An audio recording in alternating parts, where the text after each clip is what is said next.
I hope the automatic recorders in Sirius will record this message.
I like the way he jumps up and down.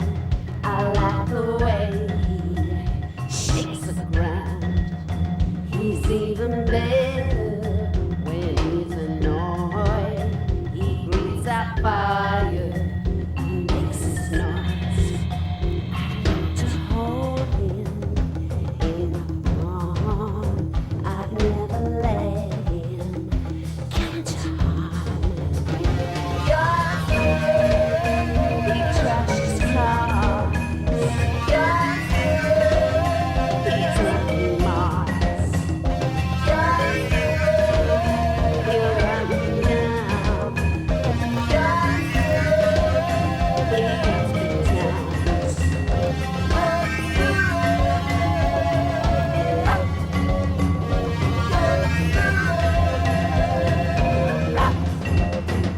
What is that?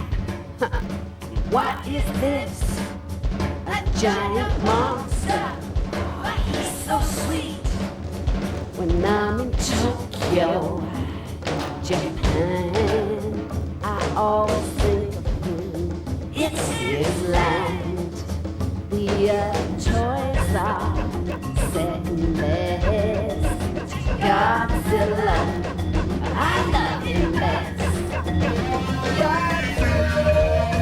He trashes cars. He's not from Mars.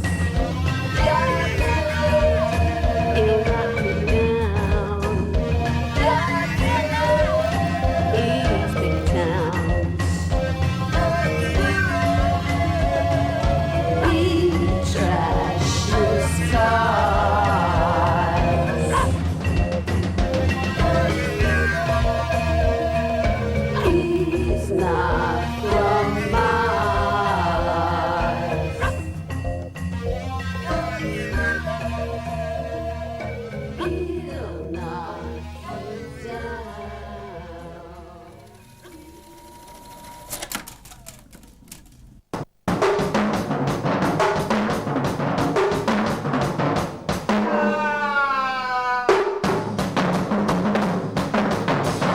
Finally got the album out on our own label and put the record label together. I never wanted a spinning top. I used to swing ride and cry.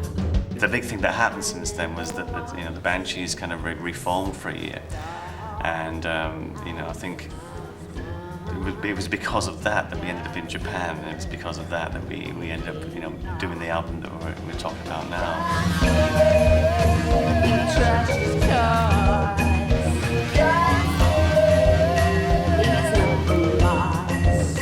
We were in Japan, so we'd set up the recording session with Leonardito.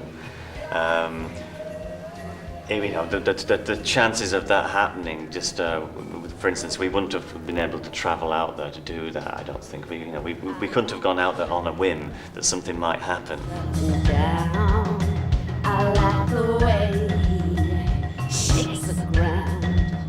I tried several times to get in touch with Kodo, and the kind of Japanese red tape and bureaucracy kind of, it makes it very difficult to actually get to where you want to go, to meet somebody.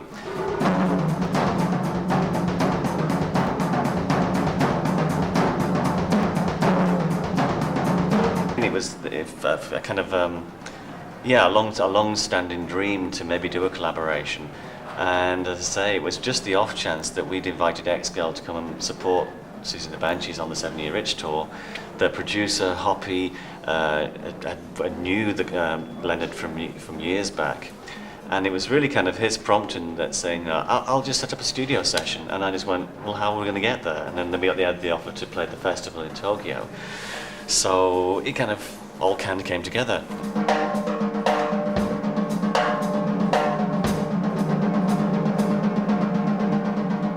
It was just like, a magic moment, and when we got back home, we still had some work to do with the Banshees. We had to finish off the book and a DVD, so we were doing like lots of trips to London and editing and things.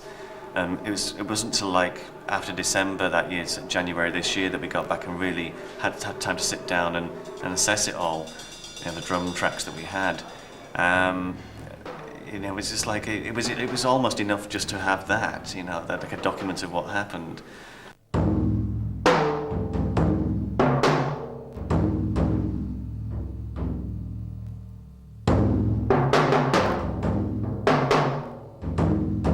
It was just very exciting. It's the drum is something that I've been very I know it's a very primal attraction for me. It's been there since I can remember, from being really young and seeing orchestras with a timpani section. It's just a personal trait of mine that I love drums.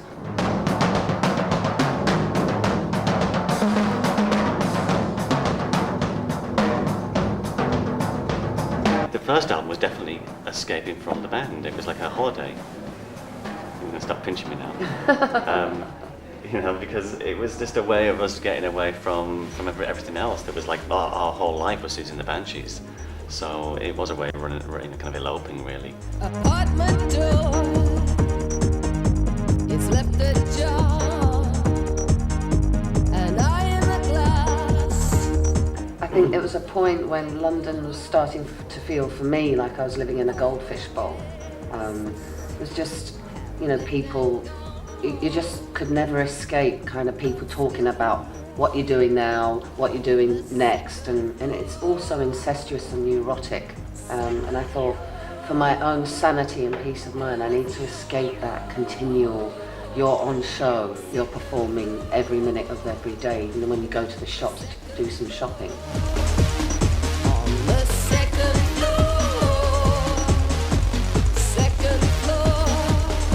Japanese cinema, literature, the culture side, the history. I mean, there's so much there. And the technology as well, the sort of fun, very childlike, wide-eyed innocence of them, and all the cartoon, the manga. And I mean, it's on so many levels that I find so much attractive about. A vodka bar, boy, this shipwrecked soul. We tend to want to escape the normal and the everyday whenever we have an idea, and we've never really thought about it, but yes, the first EP was done in London, in Camden. 25 years ago, the Banshees had just started, really. We'd done our first concert at the 100 Club, and we were supposed to form for 10 minutes, literally for that night in September at the festival in the 100 Club. So again, it's like been a very long, complicated journey from then to now.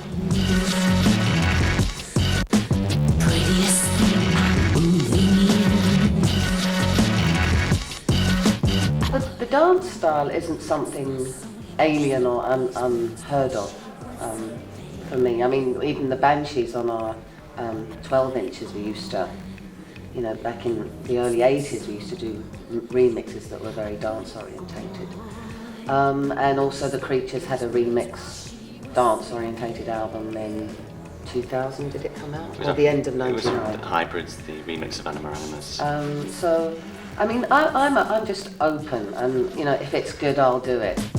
Prettiest thing I've ever seen.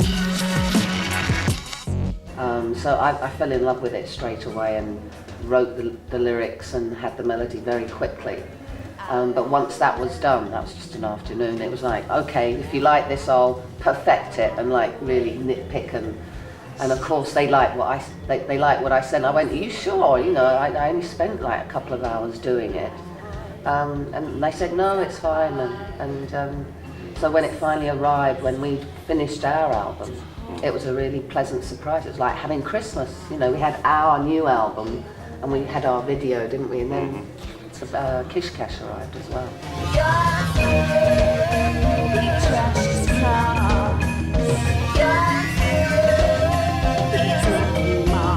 The charts don't reflect music, Brian. They reflect people watching TV, and they reflect the big companies that can pay to hype and promote these controlled Muppets that they have. I mean, to me it's like a giant Butlins holiday camp. It's with all these redcoats that are very talented and can dance and sing and, you know, do a little spin. A giant monster, he's so sweet. When I'm in Tokyo, Japan. I mean, it's not like our life really hinges on, you know, is the single. You know, we released it thinking, oh, you know, it won't do much as usual, it won't get played as usual, but we really like the single, we love the video, which was fun to make. So we were really gobsmacked when we got this midweek position of 13, and we thought, wow. And then we thought, God, other people's records must be selling really at small amounts. Which is in fact the case. That is the case. People aren't selling records. So they make the charts out of, they only monitor 20% of independent record stores.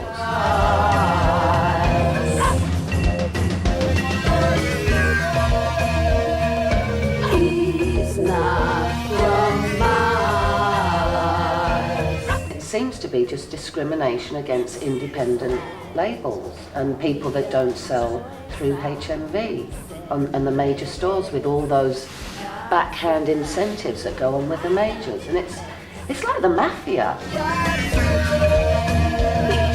Domo arigato, thank you very much. No, we never get on each other's nerves, do we?